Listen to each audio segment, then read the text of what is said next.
Hey guys, welcome back to another video. இன்றைக்கி இந்த வீடியோவில் நான் எதை பற்றி பேச போகிறேன் அப்படின்னா, நார்த் சென்னையில் லொக்கேட் ஆகிருக்க தியாகராயா பார்க் பற்றி தான் நான் பேச போகிறேன்.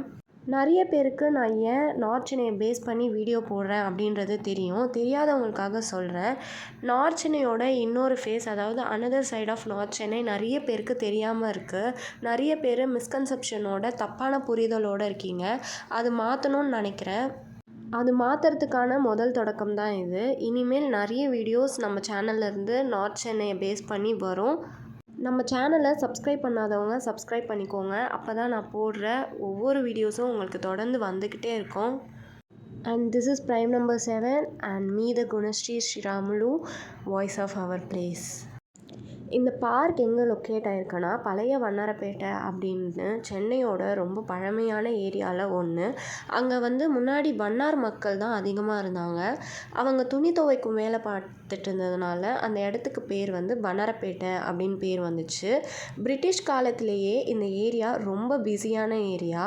சென்னை போர்ட்டு, ரயில்வே ஸ்டேஷன் எல்லாமே ரொம்ப கிட்டே இருந்ததுனால இங்கே பிஸ்னஸ் ரொம்ப டெவலப் ஆகிருந்துச்சு. சின்ன சின்ன பிஸ்னஸ்கள், அப்புறம் கடைகள், மார்க்கெட்ஸ் எல்லாமே அப்பயே இருந்துச்சு. தியாகராயன் பேர் வந்ததுக்கு காரணம் என்னென்னா, சர் பிட்டி தியாகராயா செட்டியார் அவர் அந்த காலத்திலேயே பெரிய அரசியல் தலைவர். அவரோட பேரில் தான் இந்த பார்க்குமே இருக்குது. சர் பிட்டி தியாகராயா செட்டியார்னா சென்னையோட ஹிஸ்ட்ரியிலேயே ரொம்ப பெரிய பேர். அவரால் தான் இன்றைக்கி டி நகருக்கு தியாகராயா நகர் அப்படின்னு பேர் வந்துச்சு. தியாகராயா செட்டியார் அவர் 1852 பிறந்திருக்காரு. ஓல்டு வாஷர்மன்பேட் சைட்லேயே பெரிய பிஸ்னஸ் ஃபேமிலி. படிப்புலேயும் ரொம்ப ஸ்ட்ராங்கான பர்சன். பிரசிடென்சி காலேஜில் படிச்சிருக்காரு. அப்புறம் family business, textile mill, waving factory எல்லாமே அவர் தான் நடத்திட்டு வந்தார். அந்த காலத்தில் பிட்டி பிராண்ட் அப்படின்ற பிராண்ட் ரொம்பவே ஃபேமஸாக இருந்துச்சு. ஆனால் பிஸ்னஸ் மட்டும் இல்லை, பாலிடிக்ஸ்லேயும் இவர் ரொம்ப பெரிய ஆள் தான்.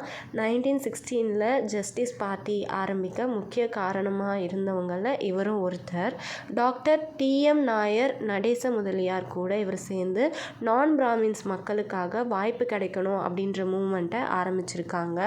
அவர் சென்னை கார்ப்பரேஷனில் நியர்லி 40 இயர்ஸ் இருந்திருக்காரு.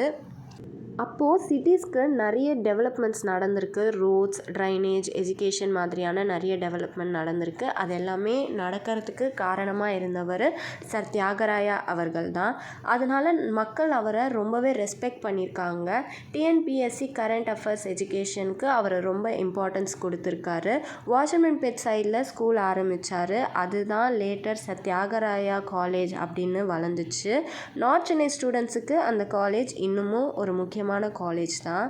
ஒரு இன்ட்ரெஸ்டிங் ஃபேக்ட் என்னென்னா, அவருக்கு சீஃப் மினிஸ்டர் போஸ்ட் ஆஃபர் தான். ஆனால் அவர் அதை அக்செப்ட் பண்ணலையாம். மக்கள் சேவை முக்கியம்னு சிட்டி அட்மினிஸ்ட்ரேஷன்லேயே இருந்திருக்காரு. இப்போவும் அவரோட பேரில் தான் நிறைய இடங்கள் இருந்துகிட்டு இருக்குது. T Nagar, Thyagaraya college, Thyagaraya road, Thyagaraya metro, Thyagaraya park அப்படின்னு நிறைய இடங்கள் அவரோட பேரில் இருக்குது. நார்த் சென்னை பீப்புளுக்கு ரொம்ப ஹெல்ப்ஃபுல்லாகவும் இவர் இருந்திருக்காரு. நார்த் சென்னை ஹிஸ்ட்ரி பேசும்போது இவரை பற்றி சொல்லாமல் இருக்கவே முடியாது. அந்த அளவுக்கு இவர் எல்லா இடத்துலையுமே அவரோட பேரை பதிச்சுட்டு போயிருக்காரு. இந்த மாதிரி வேறு என்ன இன்ட்ரெஸ்டிங்கான ஃபேக்ட்ஸ் உங்களுக்கு தெரிஞ்சுக்கணுன்னு கமெண்ட் பண்ணுங்கள். கண்டிப்பாக அதை பற்றியும் நான் போடுறேன். இந்த வீடியோ உங்களுக்கு பிடிச்சிருந்ததுன்னா லைக் பண்ணுங்கள், ஷேர் பண்ணுங்கள், தொடர்ந்து சப்போர்ட் பண்ணுங்கள். பாய்.